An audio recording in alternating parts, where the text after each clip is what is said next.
Live from the campus of UNF, this is the Daniel Davis Donna Deegan Mayoral Debate with your hosts, Action News Jax anchors John Bachman and Tanika Hughes.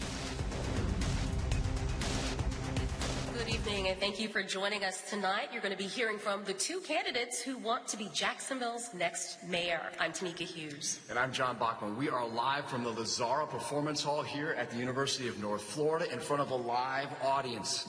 We are going to ask questions about pressing topics for our city: crime, economic development, infrastructure, and community outreach.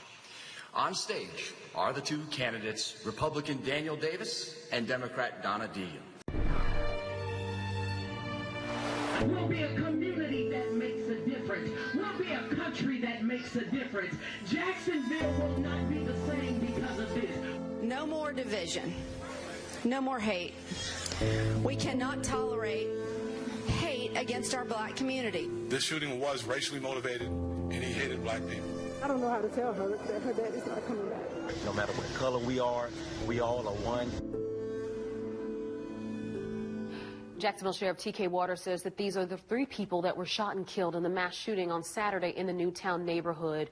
52-year-old Angela Carr, 29-year-old Gerald Gallion, and 19-year-old Anult A.J. Laguerre Jr. All three were black.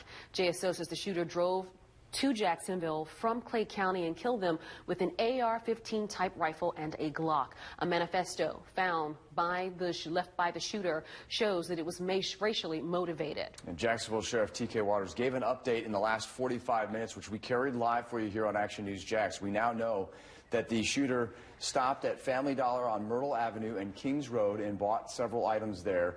And we have some security video of the suspect at Edward Waters University. We also saw units inside the Dollar General after the shooting happened. Those were officers there. The sheriff says that officers ducked after hearing a final gunshot, which they believe was the shooter killing himself. Of RV City there on the eve of one of the biggest football rivalries the Bold City looks forward to every year. You see inside the bank as well.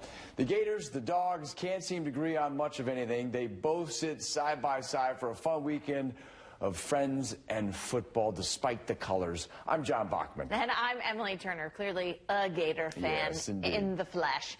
It is game time tomorrow after a whole week of tailgating for these dedicated fans. So let's take a trip down memory lane, shall we? The Jags began play at Jacksonville Municipal Stadium for the 1995-96 seasons. Then, from there, 97 to 06, it was Alltel Stadium. The name changed. Now, Alltel was a communications company. Then the stadium name reverted back to Jacksonville Municipal Stadium from 07 through 09. Then, from 2010 to the 17 seasons, it was renamed Everbank Field. Everbank is a financial services company. Then we came to 2018 when the stadium became known what it is today, TIAA Bank Field. That was following a company merger. Now, here we are in 2023, and the stadium name will change back to Everbank next season, but Everbank Stadium, not Field.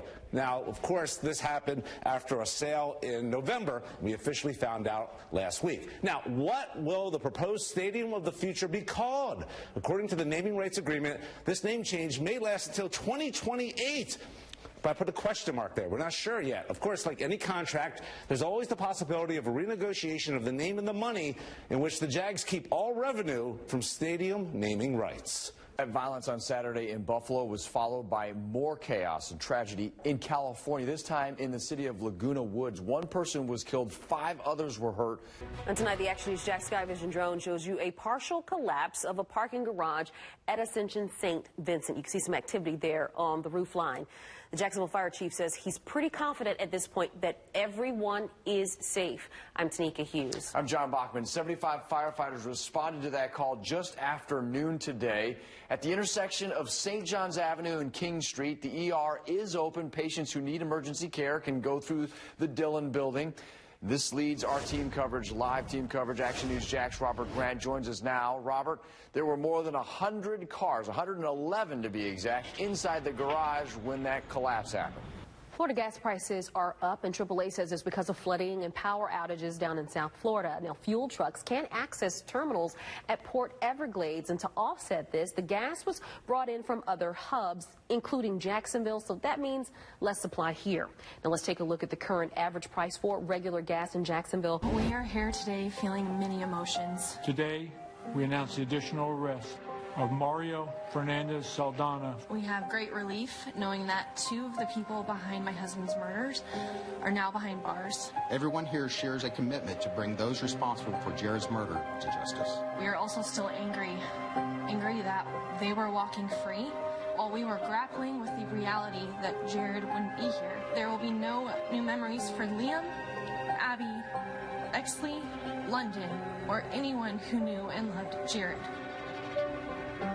In a significant development in a local father's murder, investigators announced a second arrest. I'm Tanika Hughes. And I'm Ben Becker, in for John Bachman. Jared Bridegan was shot and killed in Jacksonville Beach last year. It happened while his toddler sat in the back seat. Today, police announced the arrest of Mario Fernandez Saldana, the husband of Jared's ex-wife.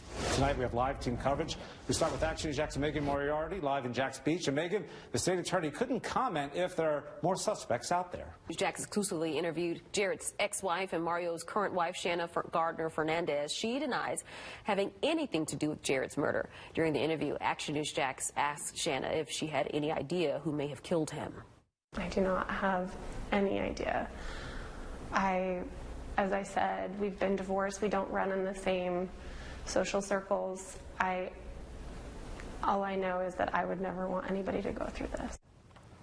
Shanna also told Action News Jax that she had no plans to leave Jacksonville, but earlier this year we learned that she and her twins moved to Washington State. So let's take a look at Florida's current congressional map. Here it is. At the heart of the debate, Congressional District 5. You see it stretches from Jacksonville to Tallahassee, and it includes Jacksonville's urban core here. Well, let's slide this over to take a look at the governor's proposed version here. This map was proposed in January, erasing the district and replacing it with a Republican-leaning district covering most of Duval. On first down, ETN bounces out of trouble.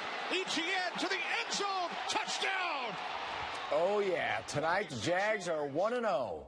And the leaders of the AFC South, because everybody else lost. The Jags were losing in the fourth quarter, but came back with this. Jamal Agnew, a very key return. That was not a fumble, by the way. It was a great return to put our offense in a great spot. A live look at Everbank Stadium, where you can try lots of new menu items this season at the Jags home game. There are more than 15 choices, like the birria beef tacos, loaded nachos, a pork belly ramen bowl, Mediterranean fries, falafel for vegetarians.